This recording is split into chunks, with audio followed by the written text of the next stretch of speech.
Bismillahirrahmanirrahim. Assalamualaikum warahmatullahi wabarakatuh.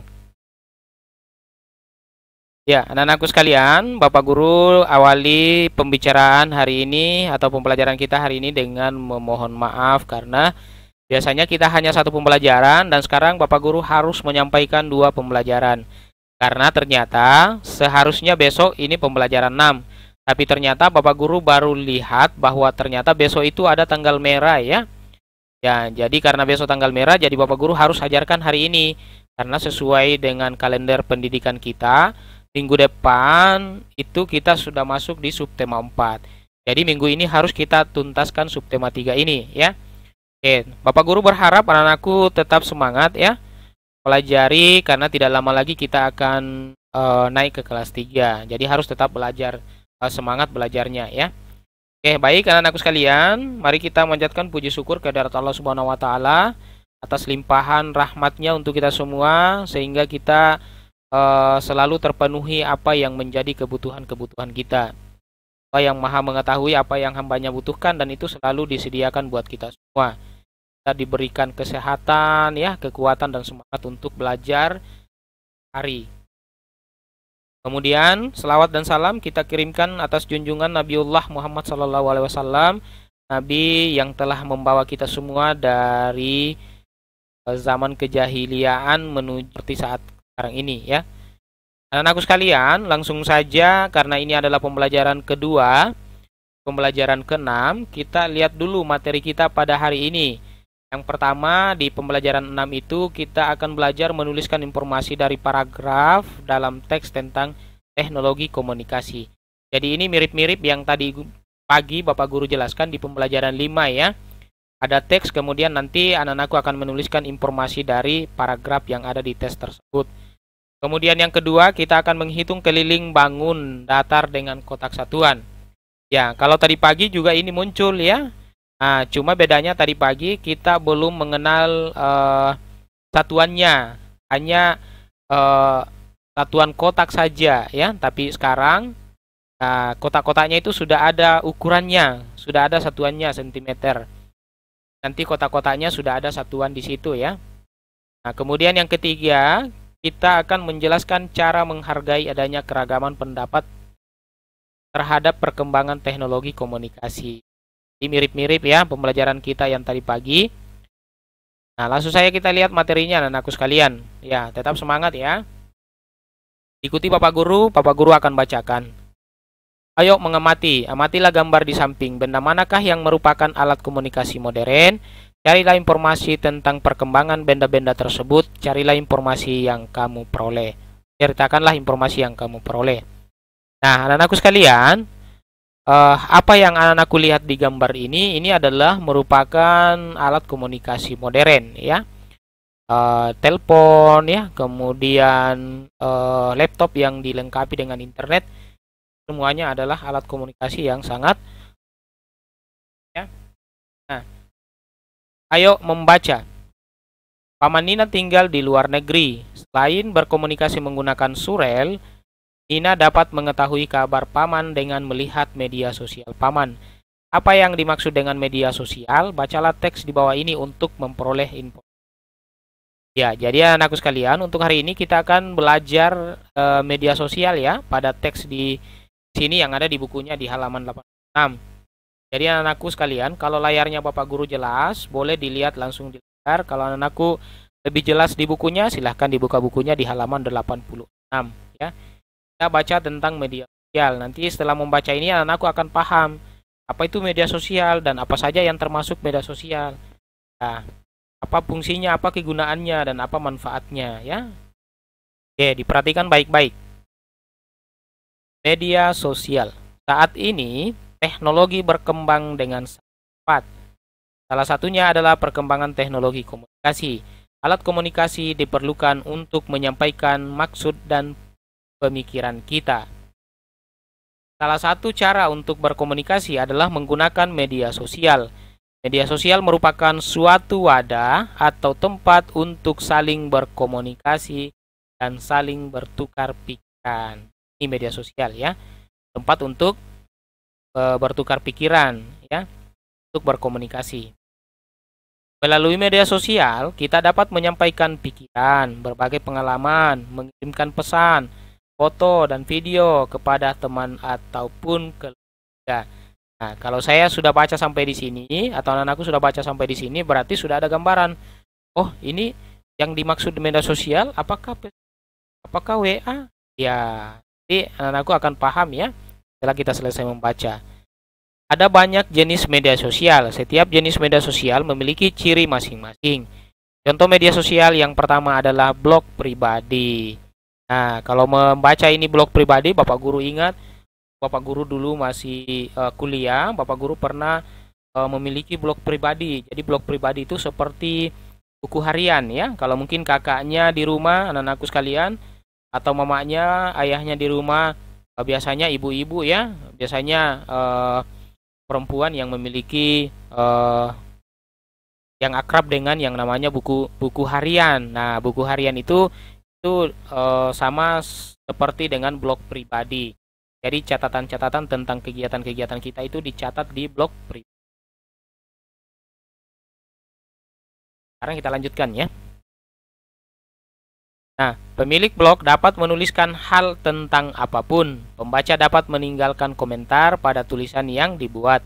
Selanjutnya terdapat jejaring sosial. Pengguna jejaring sosial dapat mengunggah pesan, foto, dan video. Pemilik media sosial dapat mengatur siapa yang dapat melihat unggahannya tersebut. Apakah dapat dilihat secara umum atau hanya dilihat oleh temannya saja? Ya, jadi ini kalau misalnya kayak di Facebook itu kan ada namanya pertemanan ya, pertemanan. Jadi ada postingan yang bisa dilihat oleh semua orang bersifat umum, ada juga postingan yang dibatasi tergantung dari orang yang memiliki media sosial. Dia mengaturnya, postingannya diatur untuk dilihat semua orang atau dilihat hanya untuk saja. Nah, bahkan ada yang hanya dilihat oleh orang-orang yang ditentukan ya. Media sosial memiliki peran yang sangat penting ya. Media sosial dapat digunakan dalam menjalin hubungan dengan teman atau keluarga yang jaraknya jauh. Namun, pengguna media sosial harus berhati-hati membagikan info pribadinya. Untuk memiliki media sosial diberikan batasan umur. Anak-anak tidak dapat memiliki sosial sendiri dan perlu didampingi. Jadi anak-anakku sekalian, karena tadi kita disampaikan bahwa ada banyak orang yang bisa melihat apa yang kita posting di hal, makanya harus berhati-hati. Jangan diposting hal-hal yang bersifat pribadi, informasi-informasi pribadi ya, jangan diposting karena semua orang dapat melihat dan bisa saja disalahgunakan. Nah, untuk penggunaan media sosial itu dibatasi umurnya. Kalau seperti anak-anakku belum bisa memiliki secara pribadi ya. Boleh melihat media sosial tapi milik mamanya atau bapaknya atau kakaknya ya. Jadi tidak boleh sembarang memposting ya. Oke. Tuliskan kata-kata pada setiap paragraf yang ingin kamu ketahui artinya. Carilah arti kata tersebut di dalam kamus bahasa Indonesia. Mintalah bantuan gurumu. Bacalah kembali teks berjudul media sosial dengan cermat. Tuliskan kalimat utama dari setiap paragraf pada bagian berikut. Nah, anak-anakku sekalian yang Bapak Guru sayangi dan selalu banggakan, untuk kali ini kita disuruh untuk mencatat atau melihat kembali tentang media sosial ini. Jadi ada dua yang akan kita lakukan. Yang pertama, membaca media sosial, kemudian mencatat hal-hal atau kata-kata yang anak-anakku belum ya. Kemudian dicari kamus, karena waktu kelas 2 seingat Bapak Guru, anak-anakku sudah diarahkan untuk memiliki kamus masing-masing. Karena di kelas 2 kita sudah belajar mencari arti kata dalam. Nah, sekarang silakan anak-anakku baca kembali media sosial. Ya, kalau ada yang belum tahu apa itu media, silakan dicari di buku kamusnya. Apa itu media? Apa itu sosial ya? Akan dicari, nanti anak-anakku paham, dicatat dan catat. Teknologi, ada yang belum tahu teknologi, dicatat ya. Catat kemudian cari. Yang pertama. Kemudian yang kedua, anak-anakku sekalian, kita diarahkan untuk mendapatkan kalimat utama dari setiap paragraf. Contoh, kalau paragraf pertama ini. Saat ini teknologi berkembang dengan sangat cepat. Salah satunya adalah perkembangan teknologi komunikasi. Alat komunikasi diperlukan untuk menyampaikan maksud dan pemikiran kita. Jadi anak-anakku sekalian, untuk yang paragraf pertama ini, saya ingatkan kembali bahwa untuk mendapatkan atau menemukan kalimat utama bisa di awal paragraf, bisa di akhir. Kalau kita lihat di sini, berada di awal. Saat ini teknologi berkembang dengan sangat cepat. Ya, ini kalimat utamanya. Kemudian kalimat-kalimat selanjutnya itu adalah penjelasan dari perkembangan teknologi. Begitu caranya ya. Boleh ditulis. Kemudian paragraf kedua, salah satu cara untuk berkomunikasi adalah menggunakan media sosial. Media sosial merupakan salah satu wadah atau tempat untuk saling berkomunikasi dan saling bertukar pikiran. Melalui media sosial, kita dapat menyampaikan pikiran, berbagai pengalaman, mengirimkan pesan, foto, dan video kepada teman atau keluarga. Nah, anak-anakku sekalian, untuk di paragraf kedua ini masih sama, ada di awal paragraf. Jadi kalimat utamanya itu adalah salah satu contoh untuk berkomunikasi adalah menggunakan media sosial. Adapun kalimat-kalimat selanjutnya itu sampai akhir di sini adalah penjelasan dari cara berkomunikasi menggunakan media sosial ya. Oke. Untuk paragraf selanjutnya anakku boleh latihan untuk mencari sendiri kemudian dituliskan di sini ya. Ini paragraf 1 2 3 4 ya. Oke. Kita lanjutkan saja. Sekarang kita lihat, ayo berdiskusi. Selain memberikan manfaat, perkembangan teknologi komunikasi juga dapat memiliki dampak terhadap persatuan bangsa. Orang lebih mudah menyatakan pendapatnya secara umum menggunakan media sosial. Seringkali pendapat dan komentar yang disampaikan berbeda-beda.